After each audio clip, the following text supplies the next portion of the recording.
Of the arbitrage process, है ना। Arbitrage क्या चीज है दोस्तों, ये हमने ऑलरेडी सीखी, रिस्क लेस प्रॉफिट। जी तो यहां पे लिख लो, लिख लो क्या है ये, रिस्क लेस प्रॉफिट। ठीक है जी। अब इसके अंदर का ज्ञान आपको मैंने सब समझा दिया, सब आपको आता है। प्रैक्टिकल क्वेश्चंस करवाऊंगा और क्लियर हो जाएगा, तो एक बार आप चाहिए तो पढ़ लेना। सर क्या एग्जाम में ऐसे थ्योरेटिकल क्वेश्चन आएंगे, व्हाट इज आर्बिट्रेज? दोस्तों बिल्कुल ही रेयर चांसेस हैं कि यहां से आपको थ्योरेटिकल क्वेश्चन आए, तो आपको तैयारी करनी है प्रैक्टिकल सम्स की। ठीक है जी, ये जस्ट एक बार आप रीड कर लो ताकि आपको चीजें अच्छे से समझ आए क्या क्यों है।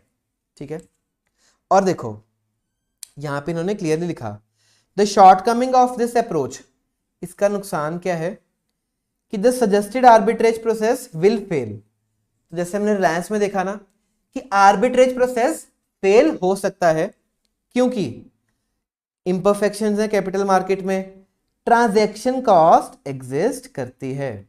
तो ये हमने एग्जांपल ऑलरेडी ले लिया, क्योंकि ट्रांजैक्शन कॉस्ट है आर्बिट्रेज फेल हो जाता है, आर्बिट्रेज एग्जिस्ट ही नहीं करता। ठीक है, और क्योंकि टैक्सेस भी हैं उसकी वजह से। समझ आया? क्वेश्चंस करवाऊंगा फिर और अच्छे से समझ आएगा। आ जाओ क्वेश्चन शुरू करते हैं इसके।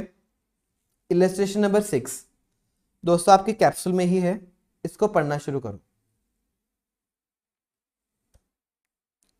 दोस्तों, पढ़ना शुरू करो। Illustration number 6।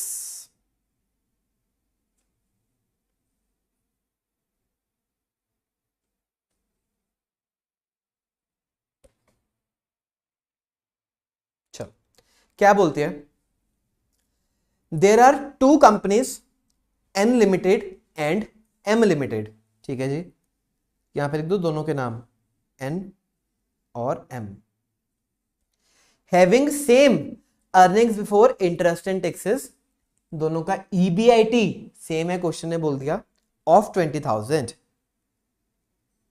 ईबीआईटी दोनों का सेम है, लिख दो यहां पे 20,000 यहां पे, 20,000 यहां पे, है ना। दोनों का जब ईबीआईटी सेम तो अपन ने लिख दिया कि दोनों का ईबीआईटी सेम सेम। चल फिर क्या बोलता है, एम लिमिटेड, अभी एम के बारे में बात कर रहे हैं। M limited is a levered company. दोस्तों अब चैप्टर नंबर 6 आप पढ़ चुके हो। चैप्टर नंबर 6 लीवरेज में हमने क्या सीखा, अगर कंपनी बोलती है कि वो एक लीवर्ड कंपनी है, मतलब कहीं ना कहीं डेट एग्जिस्ट करता है ना।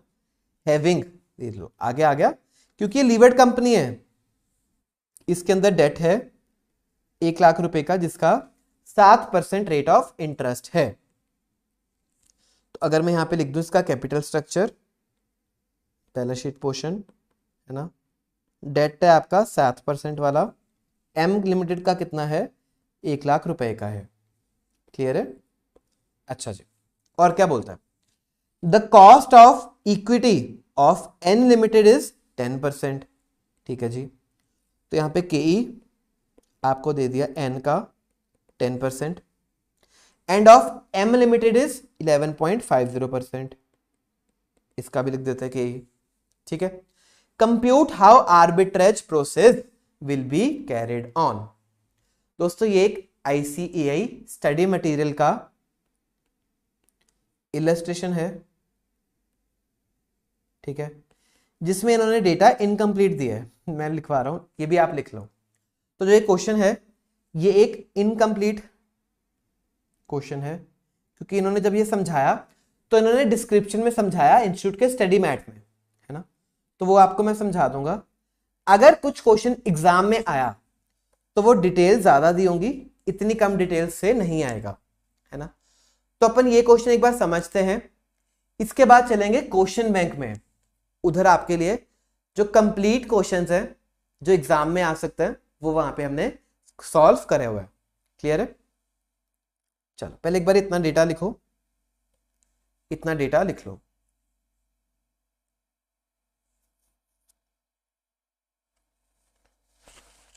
एक काम करें, अपने को आर्बिट्रेज प्रोसेस चाहिए, है ना, तो पहले तो हमें ढूंढना पड़ेगा कि कौन सी कंपनी सस्ती है, कौन सी कंपनी महंगी है। सस्ती खरीदेंगे, महंगी बेचेंगे, है ना। अच्छा, थॉट प्रोसेस देखना आपका क्या होना चाहिए, मैं यहाँ पे लिखता हूं।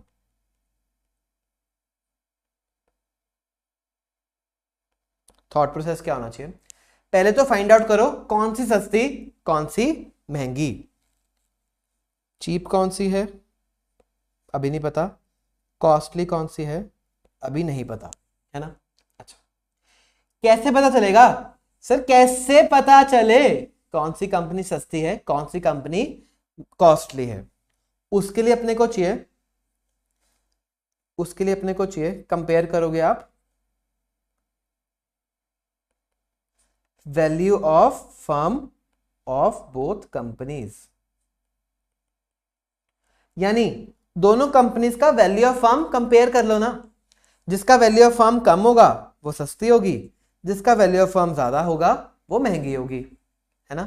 अच्छा, तो इसका मतलब अपने को कैलकुलेट करना है यहां पे वैल्यू ऑफ फर्म, एन का भी और एम का भी।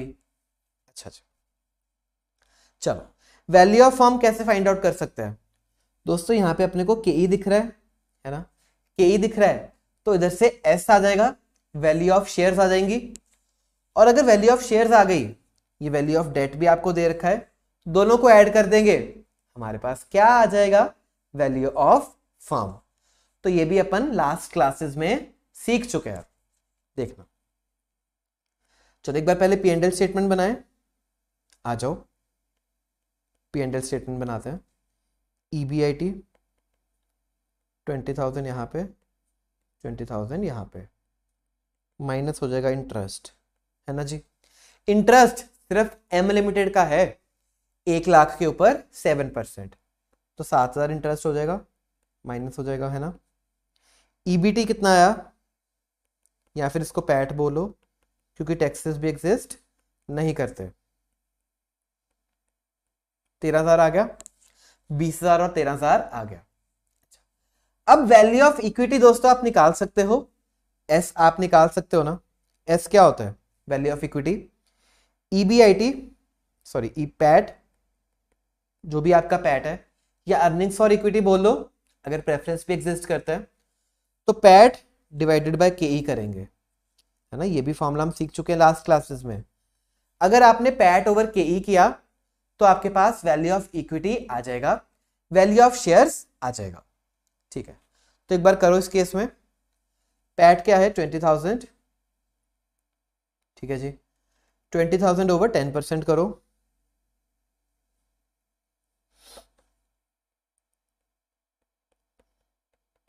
कितना आ गया, 2 लाख रुपए ये आ गया। और यहाँ पे हो जाएगा 13,000 बाय 11.50%। यहाँ पे देखो कितना आया, बताओ दोस्तों एस की वैल्यू कितनी आई, ये आ गई 1,13,043.48, है ना। तो ये आ गई एस की वैल्यू यहां पे। अच्छा, अब इसके अंदर ऐड कर दो बोरिंग्स बी, डेट यहां पे तो नहीं है कुछ भी, बट यहां पे है डेट 1 लाख रुपए का। दोस्तों टोटल कर लो दोनों को, वैल्यू ऑफ फर्म आ जाएगा। वैल्यू ऑफ फर्म का फॉर्मूला क्या यूज किया हमने, एस प्लस बी, तो इसका आ गया वैल्यू ऑफ फर्म 2 लाख रुपए, इसका आ गया वैल्यू ऑफ फर्म 2,13,043.48, है ना। दोस्तों दोनों का वैल्यू ऑफ फर्म निकल आया। अब बता दो मुझे कौन सी सस्ती कौन सी महंगी, है ना। अब तो आप बता सकते हो, दिख रहा है आपको। चलो पहले एक बार इतना नोट करो, एक बार इतना नोट कर लो, दोनों का वैल्यू ऑफ फर्म निकल आया, नोट कर लो।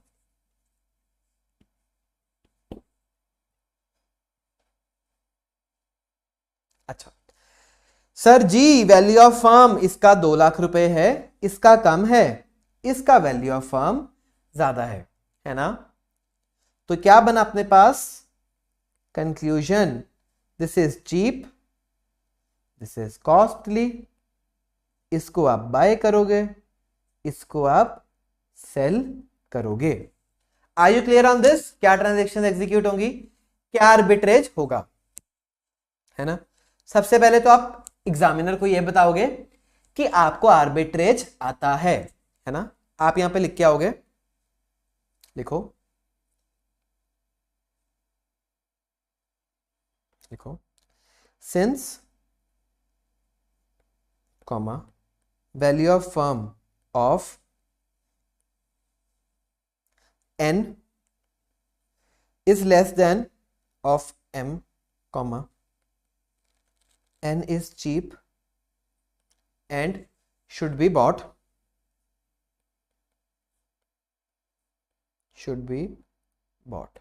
बस एक लाइन में लिख दो ना, एक आधी लाइन में, ताकि आप एग्जामिनर को बता पाओ कि आपको कॉन्सेप्ट आता है।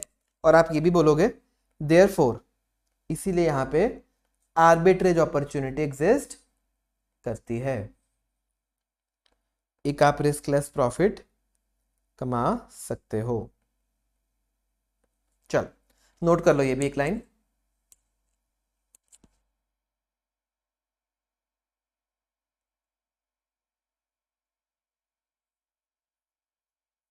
अच्छा, अब कैसे आर्बिट्रेज होगा देखना, आर्बिट्रेज कैसे होगा।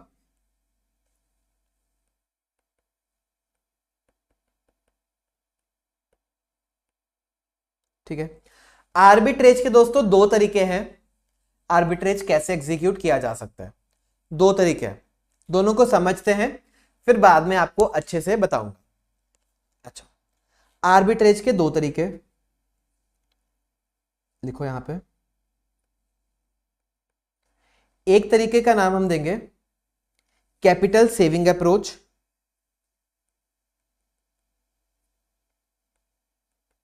एक बार आप लिखो, समझाता हूं।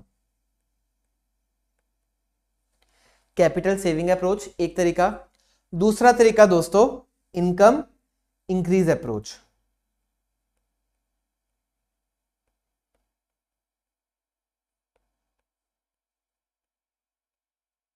अच्छा जी सर, ये क्या लिखवा दिया आपने, क्या होता है कैपिटल सेविंग, क्या होता है इनकम इंक्रीज। देखना, दोनों में आप आर्बिट्रेज में तो वही चीज करोगे, है ना। क्या करोगे, बाय चीप सेल कॉस्टली, है ना। तो इधर से आपको आर्बिट्रेज प्रॉफिट होता है। ठीक है, ये तो आपको समझ आया। अच्छा, अब आर्बिट्रेज प्रॉफिट को निकालने के दो तरीके, एक तरीका कैपिटल सेविंग अप्रोच, एक तरीका इनकम इंक्रीज अप्रोच। सर क्या मतलब है इसका, देखना जस्ट एक बार अभी आप लिखो, इसी क्वेश्चन को मैं अच्छे से समझाऊंगा। देखना, इनकम इंक्रीज अप्रोच में आप क्या करोगे कि जो आपकी ओल्ड इनकम है वो ज्यादा होगी, सॉरी कम होगी न्यू इनकम से। ठीक है, और कैपिटल सेविंग अप्रोच में क्या होगा दोस्तों, जो आपकी इनकम है वो तो सेम रहेगी। लिखो यहां पे old income is equal to new income, है ना। अच्छा, इसमें क्या होगा दोस्तों, देखना यहां पे थोड़ी जगह छोड़ दो, कॉन्सेप्ट के लिए जगह छोड़ दो। ठीक है, अपन यहां पे आते हैं और इस क्वेश्चन को पहले सॉल्व करते हैं, समझते हैं, फिर यहां पे ये कॉन्सेप्ट बनाएंगे। तो यहां पे अपनी कॉन्सेप्ट नोटबुक में दोस्तों स्पेस छोड़ दो, अपन आर्बिट्रेज के बारे में लिखेंगे। अच्छा, अब आओ जरा क्वेश्चन के ऊपर, इस क्वेश्चन के ऊपर दोस्तों स्टेप्स वाइज करें। स्टेप 1, सबसे पहले आप क्या करोगे, आर्बिट्रेज करना है। जो चीज महंगी है, जो चीज कॉस्टली है, सबसे पहले अपन उसको बेचेंगे, है ना। तो यहां पे क्या करेंगे, सेल करेंगे ओवर प्राइस्ड। तो जो चीज महंगी है, जिस चीज का प्राइस ज्यादा है, उसको अपन बेच देंगे। अच्छा जी, बताओ मुझे ओवर प्राइस्ड कौन सी है।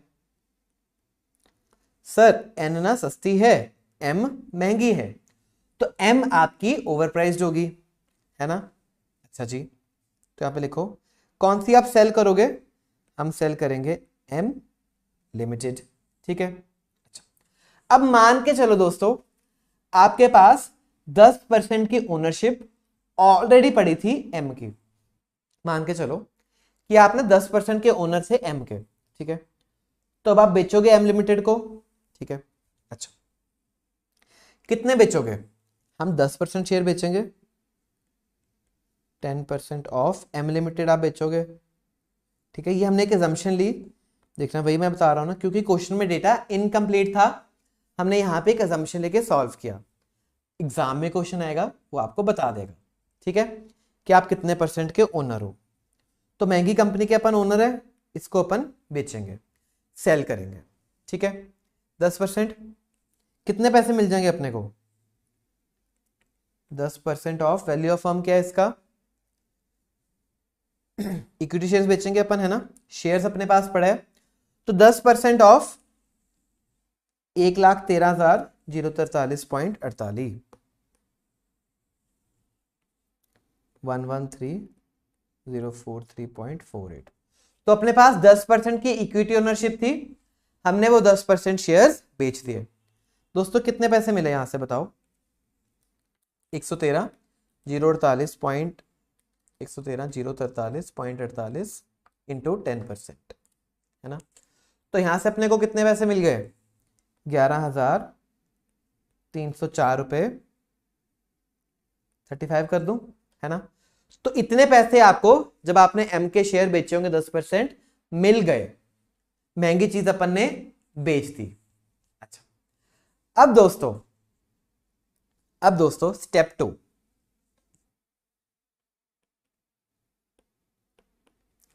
स्टेप 2 दोस्तों, आप क्या बोलोगे? सर सस्ती चीज खरीद लेते हैं, है ना, महंगी बेचो सस्ती खरीदो। बट दोस्तों एक चीज का और ध्यान रखना, यहां पे एक चीज का ध्यान और रखना। देखो, ये जो एम लिमिटेड है ये एक लीवर्ड कंपनी है ना, लीवर्ड कंपनी है। ये देखो इसके पास डेट पड़ा हुआ है। जबकि जो एन लिमिटेड है ये एक अनलीवर्ड कंपनी है, इसके पास कोई भी डेट नहीं है ना। अब अपन क्या कर रहे हैं, इस एम लिमिटेड को बेच रहे हैं, लीवर्ड कंपनी को, और ये अनलीवर्ड कंपनी को बाय कर रहे हैं, ठीक है। अच्छा, देखना, तो जो एम लिमिटेड है, ठीक है, इसके पास लीवरेज था, ये एक लीवर्ड कंपनी थी, है ना। एम लिमिटेड के पास कॉर्पोरेट लीवरेज था, ठीक है। जिस कंपनी के हम ओनर थे उसके पास कॉर्पोरेट लीवरेज ऑलरेडी था, ठीक है। अब अपन आ रहे हैं इधर, जिसके पास कॉर्पोरेट लीवरेज नहीं है, यानी कि देखो कोई भी डेट नहीं है, तो इसके पास कोई भी लीवरेज नहीं है। हमें क्या करना पड़ेगा, अपने रिस्क की सिचुएशन को भी बराबर रखना पड़ेगा। तो जो पहले कॉर्पोरेट लीवरेज होती थी एम लिमिटेड में, है ना, उसको अपन सब्स्टिट्यूट कर देंगे with the personal leverage. Sir समझ नहीं आया? कोई नहीं, समझाता हूं, जरा लिखो जरा। स्टेप 2 में क्या करोगे आप? सब्स्टिट्यूट करोगे जो आपकी कॉर्पोरेट लीवरेज है ना, उसको आप with personal leverage corporate substitute करोगे। सर अभी भी समझ नहीं आया? देखना, कॉर्पोरेट थी आपकी एम लिमिटेड, है ना, अपन क्या थे, एम लिमिटेड के ऑलरेडी इक्विटी ओनर थे, ठीक है। तो एम लिमिटेड एक ऐसी कंपनी थी जिसने लीवरेज लिया हुआ था, डेट लिया हुआ था। अब क्योंकि हमने एम लिमिटेड बेच दी, ठीक है, तो हमने उसकी लीवरेज वाली पोर्शन जो थी वो भी कहीं ना कहीं इस कॉर्पोरेट लीवरेज से अपन छूट गए। अब अपन आ रहे हैं एन लिमिटेड में, जो कि एक अनलीवर्ड कंपनी है। तो हमें पहले की सिचुएशन और अब की सिचुएशन को मैच करने के लिए इसको यहां पे सब्स्टिट्यूट करना पड़ेगा। मतलब क्योंकि अब एन लिमिटेड के पास कोई भी डेट नहीं है, हम पर्सनल डेट ले लेंगे, खुद बोरिंग्स कर लेंगे, खुद का लीवरेज ले लेंगे विद पर्सनल लीवरेज। मतलब हम यहां पे करेंगे बोरोइंग्स, हम यहां पे करेंगे बोरोइंग्स करेंगे, क्योंकि एन लिमिटेड ने कोई भी डेट नहीं लिया हुआ। अब हम उसको पर्सनल लेवरेज वहां पे लेके आएंगे। अच्छा, बोरोइंग किसकी करोगे दोस्तों? डेट किसके पास है? एम लिमिटेड के पास ही डेट है, एन के पास तो डेट ही नहीं है। अब एम लिमिटेड के पास डेट है, इधर से हम बोरिंग्स करेंगे। कितनी बोरिंग करोगे दोस्तों? देखो, अगेन सेम परसेंटेज आप बोरो करोगे, 10% of M limiteds, 10% of M limiteds debt. तो यहां पे आप बोरिंग्स करोगे, ठीक है। अच्छा, 10% ऑफ एम लिमिटेड्स डेट, तो 10% डेट की वैल्यू कितनी इसकी? 1,00,000 रुपए, है ना। 10,000 रुपए आपको यहां से मिल जाएंगे जब आपने बोरिंग्स करे, तो ये आपके लिए पॉजिटिव कैश फ्लो हुआ। 10,000 रुपए आपको यहां से मिल जाएंगे। देखना, स्टेप 1 में हमने शेयर बेचे, समझाता हूं दोबारा। स्टेप 1 में अपन ने शेयर्स बेचे तो इतने पैसे मिल गए। स्टेप 2 में हमने यहां पे लोन ले लिया, पर्सनल लोन, तो 10,000 रुपए यहां पे मिल गए, ठीक है। टोटल पैसे कितने हो गए बताओ? टोटल पैसे कितने हो गए बता दो? टोटल हो जाएगा आपके पास 21,304.35, है ना। तो टोटल जेब में आपके कितने पैसे आ गए? एक आपसे शेयर बेच के आए, एक लोन लेके आए, टोटल पैसे इतने आपको मिल गए। अच्छा, अब क्या होगा? अब होगा स्टेप 3। उधर जाने से पहले एक बार पहले ये नोट करो, स्टेप 1 और स्टेप 2 नोट करो।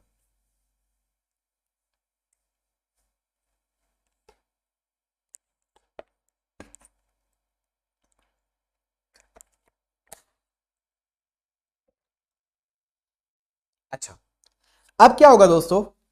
आगे चले, next is step number 3।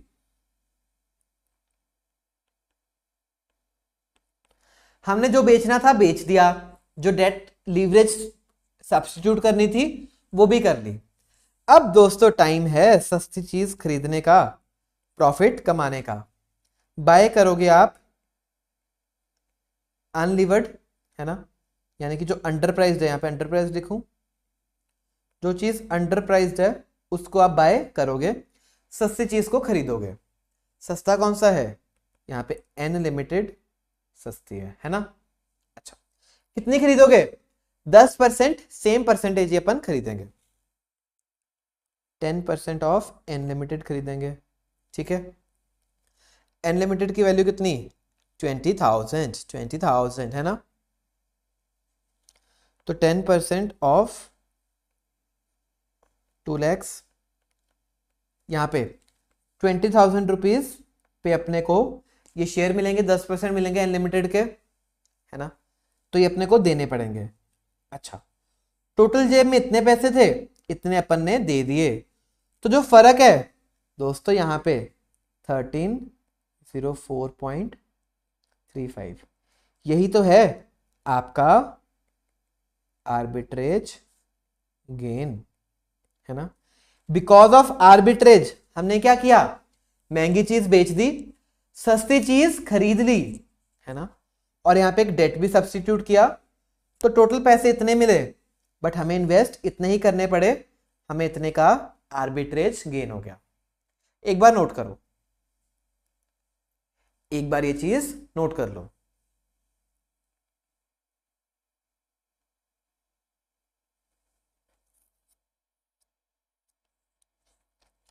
Sir ऐसे कैसे मान लें कि आर्बिट्रेज गेन हो गया? क्योंकि पहले तो अपन एम लिमिटेड के शेयर्स ओन करते थे, है ना। यहां तो हमें बता दो कि दोनों केसेस में इनकम सेम रहेगी, आर्बिट्रेज से पहले भी और आर्बिट्रेज के बाद भी। अगर आप हमें प्रूव कर दोगे कि इनकम सेम होगी, फिर हम मान लेंगे कि हाँ ठीक है, अपना यहां पे इतना प्रॉफिट हो रहा है। देख लेते हैं एक बारी इनकम सेम है कि नहीं। चलो टेस्ट करें, टेस्ट आर्बिट्रेज करते हैं। यहां पे हमने कौन सी अप्रोच यूज करी है? यहां पे हमने यूज करी है capital saving approach. Capital saving approach कैसे बनी? देखो कि टोटल कैपिटल अपने पास इतनी हो गई थी, बट हमने सिर्फ इतने ही इन्वेस्ट करे, कम इन्वेस्ट करे, तो जो इन दोनों का फर्क दोस्तों वही तो हमारी सेविंग है, वही तो हमारा प्रॉफिट है।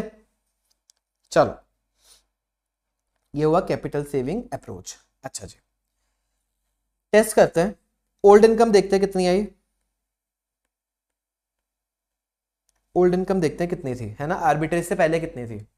सर अपन आर्बिट्रेज से पहले ना 10% शेयर ओन करते थे एम लिमिटेड के, ठीक है जी, है ना। देखो तो एम लिमिटेड की पैट कितनी थी सर? एम लिमिटेड की पैट थी 13,000, है ना। तो 10% इसमें से हमारा हिस्सा होता था। देख आर्बिट्रेज से पहले आप लोग एम लिमिटेड के 10% शेयर ओन करते थे, ठीक है, और एम का पैट कितना है 13,000, तो इसमें से 10% हिस्सा आपका होता था।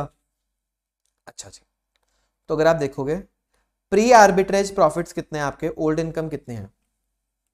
ओल्ड इनकम है 10% ऑफ एम लिमिटेड पैट, यानी कि 10% ऑफ 13,000, यानी कि आर्बिट्रेज से पहले आपको 1300 रुपए की कमाई हो रही थी हर साल। अच्छा, अब एक बार चेक कर लेते हैं कि हमने ये जो बाइंग सेलिंग करी इसकी वजह से न्यू इनकम कितनी आ रही है। न्यू इनकम कितनी आ रही है? अब अपने पास क्या है, अब हमारे पास 10% है ऑफ अनलिमिटेड पैट, है ना। हमने अनलिमिटेड के शेयर खरीदे 10%, अनलिमिटेड का पैट कितना है सर जी? अनलिमिटेड का पैट है 20,000, है ना। तो 20,000 इसका पैट, उसमें से हमारा हिस्सा कितना होगा? 10%, है ना। पैट इसका है 20,000, अपना हिस्सा 10% डाल के 2,000 यहां पे हुआ। सर ये तो इनकम बढ़ गई। दोस्तों याद करो, आपने डेट भी तो लिया है, आपने यहां पे एक पर्सनल लीवरेज भी तो लिया है। जब आपने डेट बोरो किया उसके ऊपर आपको इंटरेस्ट पे करना पड़ेगा, है ना। अच्छा, तो यहां पे अब आपको लेस करना पड़ेगा इंटरेस्ट ऑन बोरोइंग्स। तो जो आपने यहां पे बोरोइंग्स कर ली उसमें से इंटरेस्ट पे करना पड़ेगा, ठीक है जी। बोरोइंग्स कितनी करी अपन ने? बोरोइंग्स यहां पे करी हैं 10,000 रुपए की, और रेट ऑफ इंटरेस्ट क्या है? रेट ऑफ इंटरेस्ट है 7%, है ना। तो अपन ने 10,000 बोरो किया 7% के हिसाब से, 10,000 एट द रेट 7%, यानी 700 रुपये चला गया ब्याज इंटरेस्ट। नेट कितना बचा दोस्तों? नेट आ गया 1,300, सेम ही आ गई इनकम, देख लो आपके सामने इनकम दोस्तों एग्जैक्टली सेम आ गई, आर्बिट्रेज से पहले भी और आर्बिट्रेज के बाद भी। बट हमें यहां पे ये आर्बिट्रेज का गेन हो गया, इतनी हमारी कैपिटल सेव हो गई, तो इसी को बोलते हैं अपन कैपिटल सेविंग अप्रोच, ठीक है, कि सब कुछ सेम रहा, है ना, बट हमारे 1304 का हमें ये कैपिटल सेव हो गई, इसको बोलते हैं आर्बिट्रेज गेन। चलो एक बार ये नोट करो जरा, एक बार ये नोट कर लो। कुछ भी डाउट है चैट बॉक्स से पूछो और ये नोट कर लो।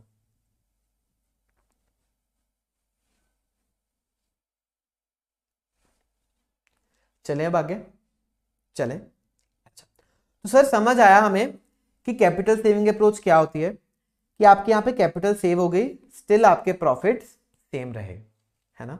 लिखवाऊं ऊपर, आ जाओ। यहाँ पे आर्बिट्रेज का बना रहे थे कैपिटल सेविंग अप्रोच में। अब दोस्तों समझ आया कि यहाँ पे आपकी ओल्ड इनकम और न्यू इनकम सेम रहेगी, ठीक है। मान के चलो कोई चीज आपने सेल करी,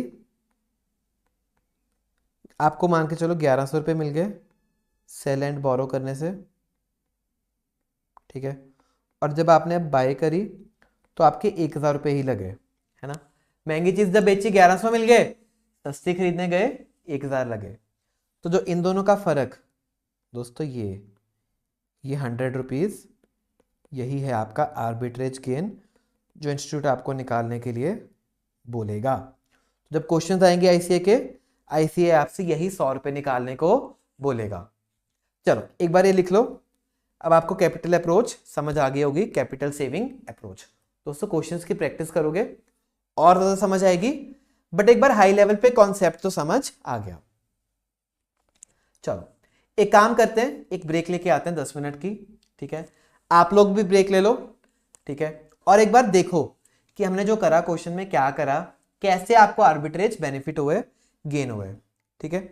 फिर हम ब्रेक के बाद आएंगे, फिर अपन ये चीज को सीखना शुरू करेंगे। क्लियर है? तो मैं 10 मिनट का ब्रेक का टाइमर शुरू कर रहा हूं, ठीक है। रिकॉर्डिंग वाले बच्चे अपने हिसाब से ब्रेक ले लेना। मिलते हैं ब्रेक के बाद। चलो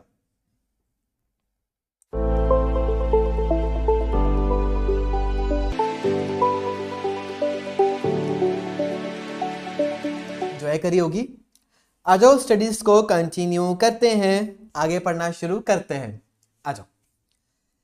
चलो दोस्तों काम करते हैं, क्वेश्चन बैंक के ऊपर आ जाओ। अब क्वेश्चन बैंक में से क्वेश्चन सॉल्व करना शुरू करें। क्वेश्चन नंबर 11 तक अपन ने ऑलरेडी कर लिए थे, ठीक है। काफी क्वेश्चन हमने क्लास में सॉल्व करे और कुछ क्वेश्चन आपको होमवर्क में भी मिले थे, है ना। दोस्तों होमवर्क साथ साथ में करते रहना, पेंडिंग मत छोड़ना, बार बार बोल रहा हूं।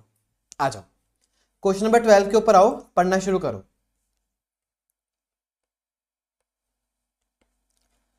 क्वेश्चन नंबर 12 के ऊपर आओ, पढ़ना शुरू करो।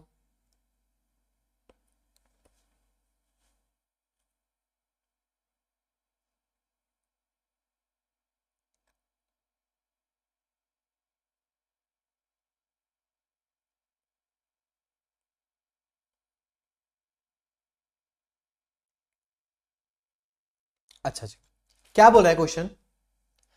Following data is available in respect to two companies having same business risk. चलो दोस्तों क्वेश्चन यहां पे देख लो कितना क्लियरली बोल दिया कि जो दो कंपनीज हैं आपको दी हुई, इन दोनों कंपनीज का जो बिजनेस रिस्क है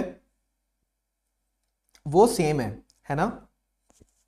तो ये बहुत बड़ा हिंट है कि ये दो कंपनीज आइडेंटिकल हैं, इनका वैग वैल्यू ऑफ द फर्म होना तो सेम चाहिए। अगर नहीं सेम है तो फिर यहां पे आर्बिट्रेज अपॉर्चुनिटी एग्जिस्ट करेगी, है ना। देखो capital employed is equal to 2 lakh, EBIT इतना, केई इतना। देखो क्या बोल रहा है, दोबारा पढ़ते हैं। Following data is available in respect of two companies having same business risk. तो दोनों का कैपिटल एम्प्लॉयड बताया 2 लाख रुपए। दोस्तों ये डेटा कॉमन है, दोनों के लिए बता रहा है कि दोनों का कैपिटल एम्प्लॉयड 2 लाख है। तो अगर आप देखोगे 2 लाख, लीवर्ड कंपनी का 1-1 लाख और अनलीवर्ड कंपनी का सारा इक्विटी है, ठीक है जी। ईबीआईटी दोनों का 30,000, केई दोनों का, दोस्तों केई क्वेश्चन ने बता दिया कि दोनों का केई सेम है 12.5%। अब क्वेश्चन बोल रहे हैं केई सेम है, आप क्वेश्चन से लड़ाई नहीं करोगे, है ना। जब क्वेश्चन ने बोल दिया कि केई सेम है तो फिर केई सेम है, ठीक है। अच्छा ये आपको दे दिया कैपिटल स्ट्रक्चर। फिर बोलता है an investor is holding 15% shares in levered company. तो अपने पास यहां पे 15% शेयर्स हैं लीवर्ड कंपनी के। Calculate the increase in annual earnings of investor. क्या इंक्रीज करो? Increase in annual earnings of investor if he switches is holding from levered company to unlevered company. तो क्वेश्चन समझ आया कि हम लीवर्ड कंपनी से unlevered company में switch करेंगे, यानी लीवर्ड कंपनी बेच देंगे, अनलीवर्ड कंपनी खरीद लेंगे। अच्छा अगर आप ये काम करोगे दोस्तों तो कहीं ना कहीं क्वेश्चन क्या बोल रहा है, आर्बिट्रेज अपॉर्चुनिटी है, आप इसको बेचोगे, इसको खरीद लोगे, है ना। अब अप्रोचेस दो तरह की मैंने बताया, एक कैपिटल सेविंग अप्रोच और एक इनकम इंक्रीज अप्रोच, है ना। अब यहां पे क्वेश्चन ने क्लियरली बोल दिया कि अपने को increase in annual earnings of investor निकालना है, यानी कितनी इंक्रीज होगी इन्वेस्टर की अर्निंग्स में। मतलब यहां पे कौन सी अप्रोच लगेगी दोस्तों? जब क्वेश्चन ने क्लियरली बोल दिया कि इनकम इंक्रीज करनी है तो यहां पे इनकम इंक्रीज अप्रोच लगेगी। Are you clear? तो अगर तो क्वेश्चन ने अप्रोच बता दी तो आप लड़ोगे नहीं कि ऐसे कैसे, हम तो कैपिटल सेविंग करेंगे। नहीं दोस्तों, अगर क्वेश्चन ने बता दिया कि इनकम इंक्रीज करना है तो इनकम इंक्रीज करना है, बात खत्म। बोल दिया तो बोल दिया। अच्छा सर कैसे करेंगे इनकम इंक्रीज, देखना सिखाता हूं। पहले एक बार पता करें वैल्यू ऑफ फर्म क्या क्या है, कौन सी महंगी कौन सी सस्ती, एक बार सीन तो पता करें। आ जाओ आ जाओ पता करता। लीवर्ड कंपनी और अनलीवर्ड कंपनी है ना। अच्छा जी, दोनों के लिखो पहले ईबीआईटीज।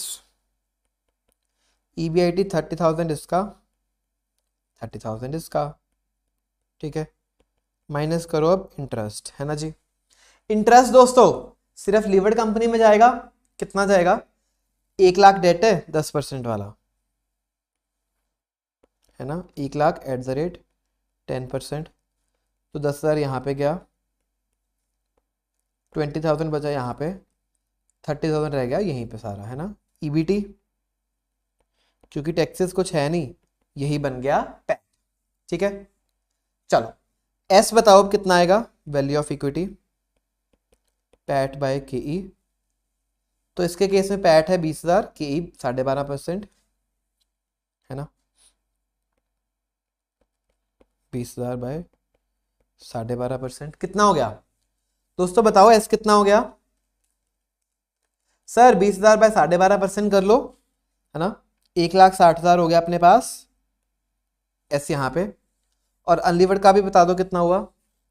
सर 30,000 पैट की ई सेम ही है, 12.50%, निकालो कितना हुआ।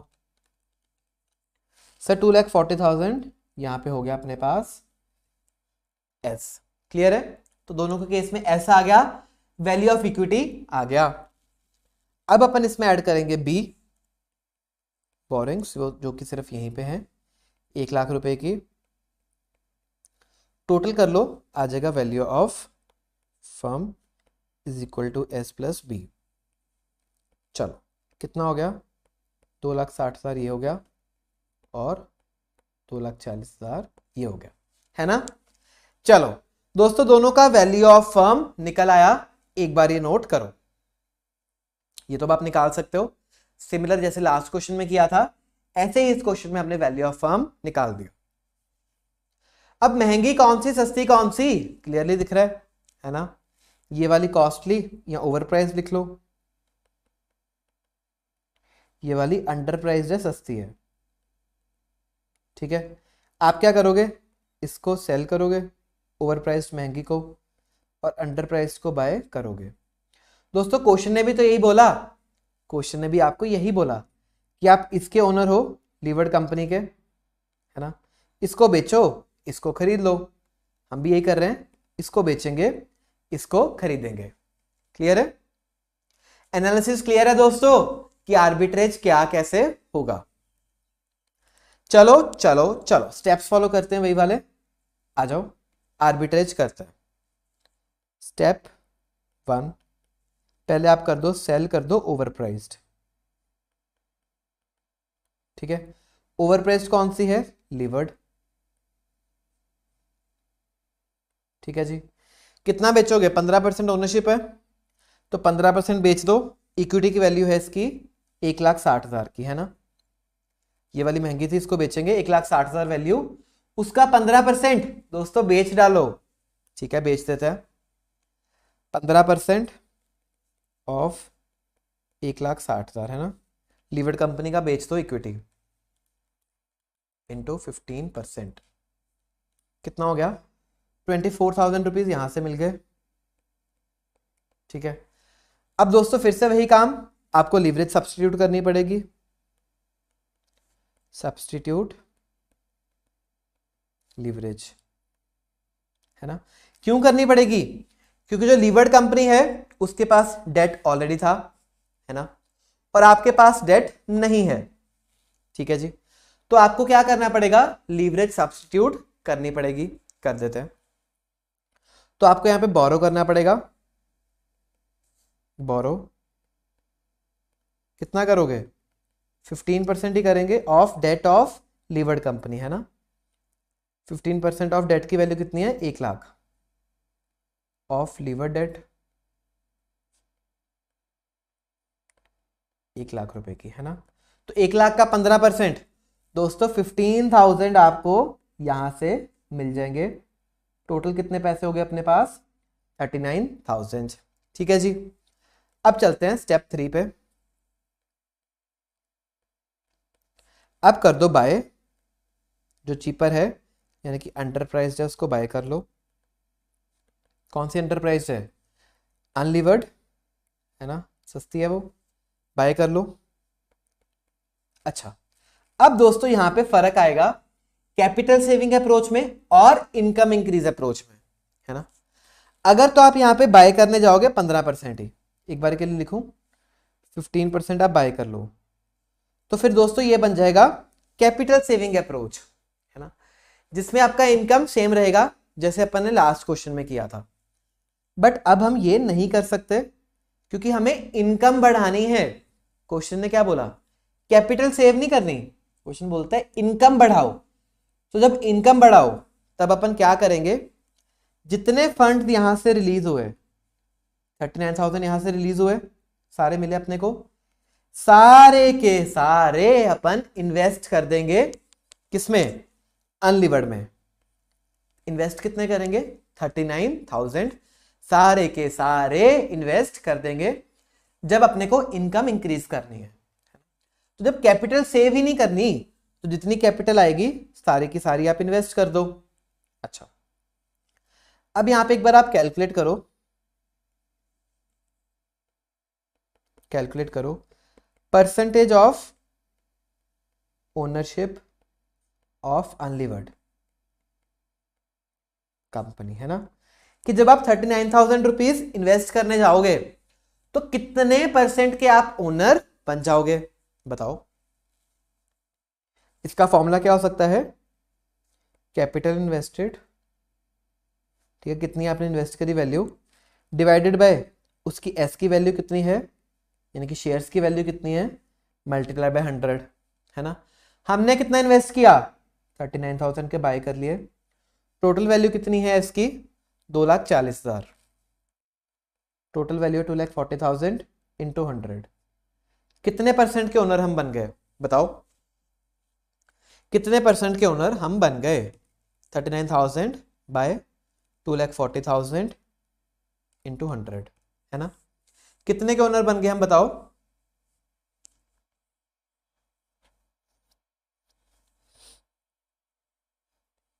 बताओ दोस्तों, ओनर कितने के बन गए?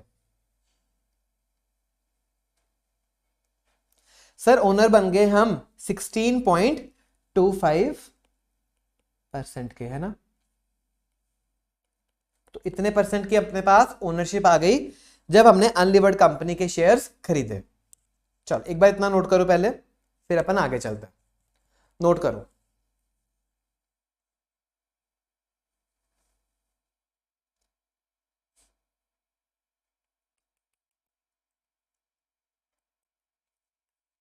अच्छा, अब यहां पे कोई कैपिटल सेविंग तो हुई नहीं, है ना। 39,000 टोटल कैपिटल रिलीज हुई, सारी की सारी अपन ने इन्वेस्ट कर दी। तो अगर आप देखोगे यहां पे कैसे फायदा हुआ, आप पहले ओन करते थे सिर्फ 15%, है ना, लीवर्ड कंपनी का। अब यहां पे आप अनलीवर्ड कंपनी में 16.25% ओन करते हो। तो जो आपकी परसेंटेज ओनरशिप है दोस्तों वो बढ़ गई, आपका मालिकाना हक बढ़ गया। आगे आप सिर्फ 15% ओनर थे, अब आप 16.25% के ओनर हो, है ना। अच्छा, तो फायदा हो गया, खुश हो गए आप कि आगे आप पहले 15% ओन करते थे, अब 16.25% ओन करते हो, तो खुशी की बात है। अच्छा, अब एक बार इनकम चेक कर लेते हैं कितनी इंक्रीज होगी, है ना। कैपिटल तो सेव हुई नहीं, जितने पैसे आए थे सारे इन्वेस्ट कर दिए। एक बार देखते हैं इनकम कितनी इंक्रीज हुई। आ जाओ, ओल्ड इनकम देखते हैं कितनी थी। ओल्ड इनकम क्या थी? आपके पास 15% थे, है ना, लिवर्ड के, तो 15% ऑफ लीवर्ड कंपनी का पैट, है ना। लीवर्ड कंपनी का पैट कितना था? लीवर्ड कंपनी का पैट है 20,000, है ना, 20,000। तो पहले आप 20,000 का 15% यानी 3,000 रुपये आपकी इनकम पहले हुआ करती थी, ठीक है। अब कितनी होगी देख लो, न्यू इनकम कितनी होगी सर, अपने पास अब 16.25% है अनलिवर्ड कंपनी का, है ना, of unlevered PAT. Unlevered company का पैट कितना, 30,000 है ना, 30,000।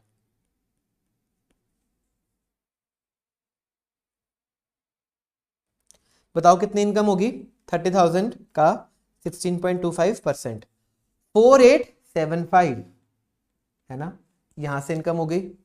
अच्छा, बट दोस्तों आपको कुछ डेट के ऊपर इंटरेस्ट भी देना पड़ता है, इंटरेस्ट ऑन बोरोइंग्स, है ना। अपन ने बोरिंग्स कितनी करी, अपन ने बोरिंग्स करी है यहां पे 15,000 की, जिसका रेट ऑफ इंटरेस्ट है 10%। तो 15,000 पे 10%, 1,500 यहां माइनस हो जाएगा। नेट इनकम कितनी आई आपके पास नई वाली, 3375, 3375, ये आपकी इनकम आ गई। तो अगर आप दोस्तों देखोगे ओल्ड इनकम जो थी वो थी अपनी 3,000 रुपए, है ना, ये ओल्ड इनकम थी, और जो नई इनकम है 3375 है। तो यहां से आर्बिट्रेज प्रॉफिट हो गया, इंक्रीज इन इनकम हो गया, बिल्कुल हो गया। आर्बिट्रेज गेन कितना होगा, new income minus old income, है ना, कितना होगा ये 3375, यहां से मिले 3,000 रुपये आपको तो पहले भी कमा रहे थे, जो चेंज इन इनकम हुआ आर्बिट्रेज की वजह से आपकी कितनी इनकम इंक्रीज हुई, 375। दोस्तों आर्बिट्रेज गेन बताया था ना मैंने, इंस्टीट्यूट आपसे क्वेश्चंस आर्बिट्रेज गेन के ही पूछेगा। तो अपन ने दोनों मेथड अब सीख लिए, इनकम इंक्रीज भी और कैपिटल सेविंग भी। चलो एक बार पहले ये नोट करो, फिर इसके कॉन्सेप्ट्स लिखवाता हूं, नोट करो।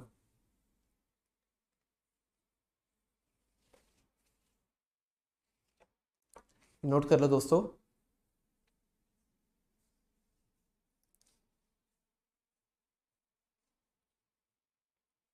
समझाऊं। अच्छा, अब यहां पे आ जाओ जहां पे अपन ने ऊपर ये जगह छोड़ी थी ना, हाँ जी। तो कैपिटल सेविंग अप्रोच में अपन ने क्या किया, old income is equal to new income, है ना, ये अपन पहले करके आए थे। और चीजें यहां पे लिख लो, ओल्ड परसेंटेज ओनरशिप, जितने परसेंट आप ओल्ड ऑन करते थे वही आप न्यू में भी ऑन करोगे, न्यू परसेंटेज ओनरशिप, ठीक है। अच्छा, अब अगर इसको आप कंपेयर करोगे अपने इनकम इंक्रीज अप्रोच के साथ, तो चीजें कैसे स्टैंड करती हैं, चीजें क्या स्टैंड करेंगी, इधर जब आप सेल एंड बोरो करोगे तो आपको मान के चलो अगर 1100 मिले, और जब आप बाय करोगे दोस्तों तो आप बाय भी 1100 का ही करोगे, यहां पे फर्क आएगा, है ना। इधर आप जो बाय करोगे सारे के सारे पैसे जितने रिलीज होंगे सारे आप इन्वेस्ट कर दोगे, ठीक है। तो आपका क्या होगा, जो यहां पे ओल्ड परसेंटेज है ओनरशिप की वो कम होगी, और नई में आपके पास ज्यादा परसेंटेज आ जाएगी, ठीक है जी। तो इधर आ जाएगी, और इसमें से अब जो आपकी इनकम का फर्क आएगा, यहां से आप निकालोगे ओल्ड इनकम और फिर यहां से आप निकालोगे न्यू इनकम, है ना।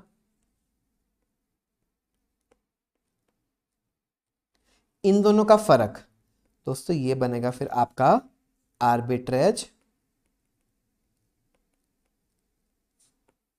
गेन। समझ आया क्या फर्क है दोनों अप्रोचेस में, अब अच्छे से समझ आया, दोनों चीजें आपके बराबर मैंने प्रॉपरली खोल के रख दी। चलो इसको नोट कर लो, अब आपको कोई कंफ्यूजन नहीं होगा, वरना बच्चे ना बहुत कंफ्यूज रहते हैं। अपन ने बहुत इसको इजी कर लिया, बहुत ही